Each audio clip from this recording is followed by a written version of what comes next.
Hello, all.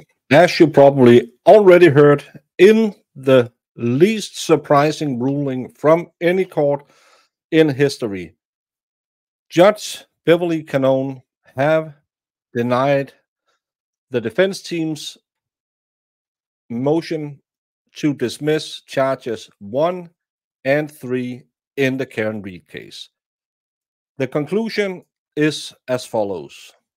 The court recognizes that the bar on retrials following acquittals is perhaps the most fundamental rule in the history of double jeopardy jurisprudence.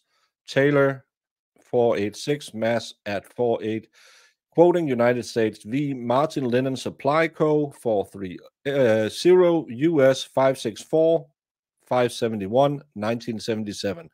However, where there was no acquittal on any of the charges in the defendant's first trial, there is no risk of subjecting the defendant to double jeopardy by retrial on all charges.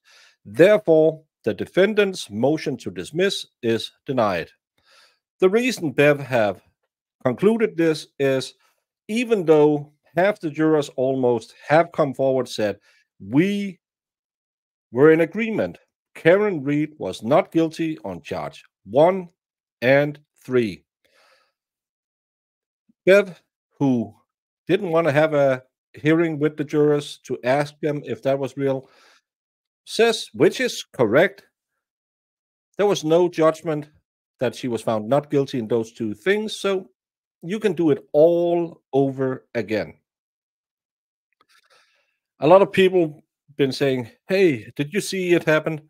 Everyone knew this would be the outcome of this motion. I think Mark Betterow and I talked about it when they filed their motion to dismiss to begin with. Of course, Bev would never, ever grant them this motion. So keep on trucking. We will follow along. The defense knew this just as well. You won't get anything past Bev because in that courtroom, the defense plays against the player who have loaded dice. That's sadly how it is. We all knew the motion would be dismissed. There's no surprise in this. Absolutely none. Everyone who told you that, yeah, she would do it, have been gaslighting you. If anyone, I haven't heard anyone say it. Everyone knew this will go on. To this day, I still can't understand why the state would want to bring the same charges. Now they know the jury didn't believe it. Aiden you should go to his website, Turtle Boy, has an interview with one of the jurors where you can get some insights into how they perceived some of the witnesses. It isn't on camera. The person didn't want it to be on camera. It's a written interview. It's rather good. I thought it gave us some insights, especially to Jen McCabe, who they didn't like.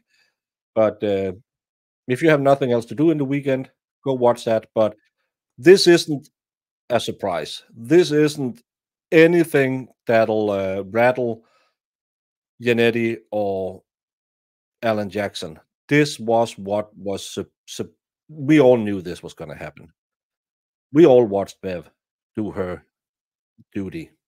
We all knew this would be rejected. The only thing to do is prepare for another trial where they can again show that Karen Reed in no way killed John O'Keefe, because that's what the evidence says. I would love to hear how the jurors would have reacted if they knew the ARCCA guys was hired by the feds. And one of the things to all the anti-Karen Reed people out there who, well, the ARCCA guys, remember, next time around, the defense will be able to talk to them and prepare their testimony before they come to court. So don't get your hopes too high, because Trooper Paul will still be an idiot. The ARCCA guys will be stronger the next time. So sadly, Justice is still dead in Canton, but we knew justice is dead in Canton. Keep on working for the defense. All y'all who keep on supporting her, keep supporting Karen Read. She's clearly innocent. The state should do the right thing, but they won't do it because Canton ain't no law when Bev's on the claw.